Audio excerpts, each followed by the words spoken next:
Hi guys, welcome back to the channel for another video on Marvel Contest of Champions. This video is going to be my boss battles video. I do these every month, and at the same time it's cool to see what champions can be used. I do invite people in the comment section to let me know what other champions they think that can help out a fellow summoner. But the fact is, I've got a few suggestions and as well some really kind of fun gameplay, especially because the thumbnail does show exactly what I'm talking about. It's fun. First boss to face up against is Adaptoid. This guy I really did suck at, and I think it's just a case of like taking your time, but maybe using the right champion. And I think the right champion to use against this guy would have been Stark Spidey, just based on keeping my distance. And at the same time, it helps out towards those evades because the champion does attacks similar to that of Cyclops. So if you're familiar with the L1 and L2 of Cyclops, then this should be a complete doddle for you. But do watch out for those little bits of evade, which do make the situations a little bit more frustrating. Also watch out for Spite, because if you get buffs, then it's going to be beneficial to the enemy based on power gaining, which is not something you want to do. It really isn't. Otherwise, it's a pretty straightforward champion. Next boss is Hood. Now, I'm not very good with Biohazard. In fact, I like double immunity because it just means that things are easier and I don't have to overly think. Especially, there are loads of champions that could be used against Biohazard. It's just a case if you suck a little bit at times, or say you kind of like go for a cheeky parry, cheeky block, then the fact is you're either going to get poison. If you go at the enemy, you're going to get bleed. So, do you want a double immunity? Yes or no? Keep it easy. Just put a double immunity in. To a degree, but the problem is if you choose a double immunity and where you kind of normally get a poison, you instead get a shock. Say if you're using a robot champion, say double immunity, I'll use Nebula, I'll use Ultron, and you're gonna get a shock. Yeah, you're gonna get a shock. So it may be a best thing to go up against and get maybe a villain-based champion that has a double immunity or some sort of immunity for this. Now for this, I went, right, well, do I use Dormammu for this situation because he's a villain and he gains power, or should I just roughhouse it with Blade? And I decided to roughhouse it with Blade, based on the fact of danger sense, and I'm thinking like, well, I'll just use that. But it's up to you, but I would suggest maybe looking to villain-based champions in order to actually gain power, especially those that are villain-based and have double immunity. Next up is Hela, and Hela's got a lot going for her. You know, Enhanced Fury, we've got Mystic Ward, we've got Death's Embrace, we've got Burden of Might, and we've got Rage. This is the point that a champion that is going to be spoken about quite a bit is going to be Morningstar. Although I do rate the uses of Mephisto as well. And what the kind of things that I was trying to do is kind of whack in the L1, especially because what we're trying to do, we're not really trying to nullify, especially off using the L1. Because what we're doing is putting persistent soul charges on to imprison the opponent's soul, reducing their chance to activate the buff by 100% for 15 seconds. Now, I thought this worked pretty well, and I don't think this is really kind of classified as a nullifying effect. Especially because it says there, like, enemy nullifying effects have a 95% chance to fail. So I kind of thought this was more of a kind of inbuilt effect that deals with buffs rather than anything. So I think I was absolutely fine with using Mephisto, but there are other options, and I think I just cleared the champion off with another champion because I made a mistake. But still, you know, it's good that it's viable. Morningstar is going to be a champion we're going to talk about again at a later date. And the way the champion deals with buffs is kind of cool. So if the enemy's got loads of buffs, you hit off an L2, you're going to punish and you're going to kill. But at the same time, do watch out for the champion going indestructible at the point of hitting 0% health. Okay, so this freaked me the hell out. I'm like, what the heck is this? There's a 2-star Annihilus, and then there's the Void there. And the fact is, yeah, Void is actually the boss. Don't really worry about this 2-star version. It's kind of cool and it's original, and I think that it's all right that Caban put this in. But at the same time, don't undermine the pain that Void can bring. Especially because in a situation like this, I may be inclined to use a bleed champion like Blade, and also going up against like being a villain. But the fact is, it didn't really pack much of a punch. And it's got adaptive, bubble shield's frustrating, and buffet, that is annoying as well. For the situation, first off, when I went, I used Blade, and that was a mistake.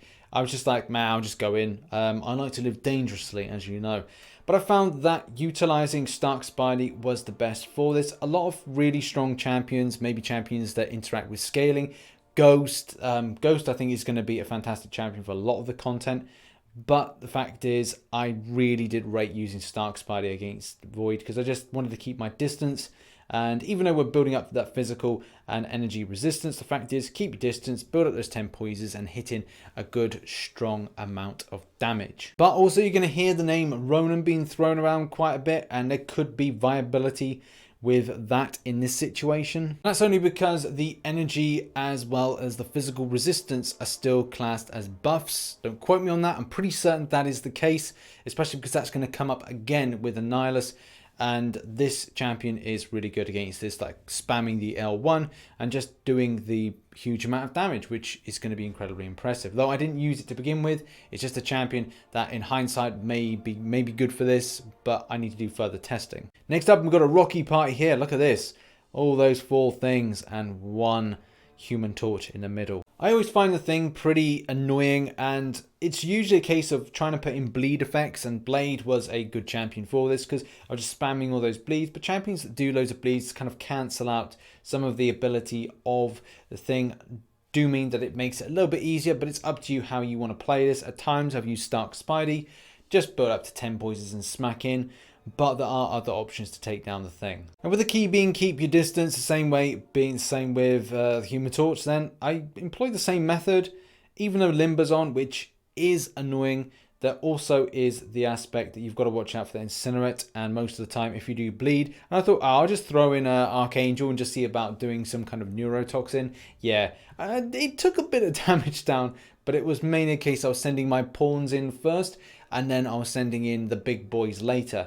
Using a champion like Stark Spidey, that's still effective. Iceman, keep your distance, keep applying effects in. Yeah, Cold Snap, it's not exactly going to do anything, but the fact is, it's still going to be a champion that's Incinerate immune. As we know, there's plenty of Incinerate immune champions. Mephisto's another one. There's a whole host of list of Incinerate immune champions that could be helpful in the situation, but largely you've just got to watch it. I think it's maybe best to stick to the L1 and avoid that, or if not, absorb it. Thinking about the idea of, are these Incinerate or Incinerate type attacks, are they energy based attacks? In some cases, yeah. And some of the new bosses, look out for that, because in energy related champions like Bishop and other ones could be able to then smack back as much as they take, which is going to be quite interesting to see. But do watch out for debuff effects with redoubling determination. That is something that could cause a little bit of trouble for you.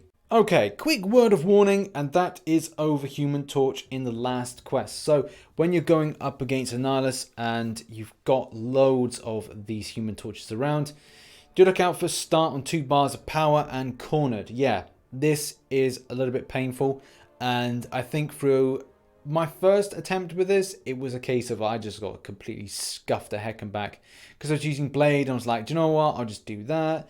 And I was just finding that it just wasn't working out. You put a debuff effect on, man, you're going to regret it, especially considering if you go ham by mistake or don't read the nodes. Watch out for that 2 bars of power right in the beginning. Stark Spidey was the best champion for this at that time, but you can use other ones. Do look out to Incinerate immune champions if you do want to make this as easy as possible, but champions where you have to keep your distance can be quite effective. People that power control are going to be quite effective. Look out for champions like, you could even go class disadvantage and use Dr. Voodoo. And one thing that was a bit of an odd thing for me is I did take Morningstar in, but I didn't choose to build up those souls as I was doing a tester. And we'll talk about what I was doing with that test a moment ago. But what I was trying to do with the Morningstar test is build to the end boss and then just see like the extent of what the L2 could do. And as we're going to see, it's going to be pretty impressive. So Annihilus, a very, very tasty champion. A little bit frustrating at times, but it's not the end of the world. I would probably say the Mystic side of things, Mystic conditioning is annoying, especially considering that I was wanting to use a lot of Mystics. Whenever the attacker attempts to remove a buff from Nullify, Fate Seal, or Stagger, the chance of all future nullifying Fate Seal and Stagger effects are reduced by 10%. So don't use them, and there are options for that, especially considering that's why I decided to use Morningstar. And Morningstar was just there in my roster. I just thought I'll have a with it just in case. I had this theory about the way that the champion utilized buffs, but also I was rewarded back in kind. And I was thinking to myself, I need to apply the L2. Didn't build any souls. Obviously got the single one that was just on there for whatever reason. But the L2, each hit of this attack deals 948.75 bonus energy damage per buff active on the opponent when the attack is triggered. 100% chance to nullify all buffs. Now, I didn't know whether or not the all buff side of things would be wouldn't even work based on the mystic conditioning, but the fact is, it seemed to pay off. And applying about, I'm going to estimate there was about 48% damage in a single L2 is pretty darn tasty. Now, I kind of feel that I should have waited and built up more on the enemy, because at the time he was rocking, I think it was 7 physical resistant buffs. So if I had allowed more to be on there, then there could be a chance I could have absolutely wiped out that champion in a single L2. But that's just a theory, and that may not work. It just seemed like it could work. Either way, that has been another call from a lot of other people to use Ronan based on the way those buffs work. And it could be something I'll test out in the future. Using Ronan, as we've just discovered and just talked about with the previous boss, that could be an option as well. Also, I'm pretty certain that I bled the champion, which I find really weird. I didn't think that Kabam would kind of go through with it being a bleed champion. I thought he would be bleed immune, maybe based on the armor that was being used and it being quite dense and quite strong. But, you know, okay, that's a thing. Although I didn't see Morningstar gather anything of a natural bleed, which he usually puts on enemies, but that could be a case that that's maybe something inner working with the abilities of Annihilus that is inhibiting that in some sort of reason. But also you could use Blade with the villain synergy. There's so many other combinations. I do like the idea of using a champion that controls power and power control. Mystics could be viable for this. I'm not saying that you should look to nullify things, but as well controlling power. And champion is frustrating when it gains power and does some very energy-based projectiles. But as well, you could look at other champions, as we said, like Bishop. Also, you've got Captain Marvel that plays about with power and kind of energy-based attacks and absorption. So there are several options that could be used there. So that has been the initial clear, as well as some of the boss battles that I've experienced, and just my experience of maybe some champions to use against this, as I've done. But at the same time, there could be other suggestions. Put loads of suggestions in the comment section below, and that will help out another summoner, because at the end of the day, I'm not the font of all knowledge. I don't think anybody can really say they are. As a community, it's important to gather information from different areas. So if you want to do that and help somebody out, please do that as well. Maybe show you working as well, just to explain a few things. But in any case, thank you very much for watching. If you did enjoy the video, hit that like button and subscribe for more Marvel Contest of Champions based content. I shall catch you in the next one. Bye bye for now.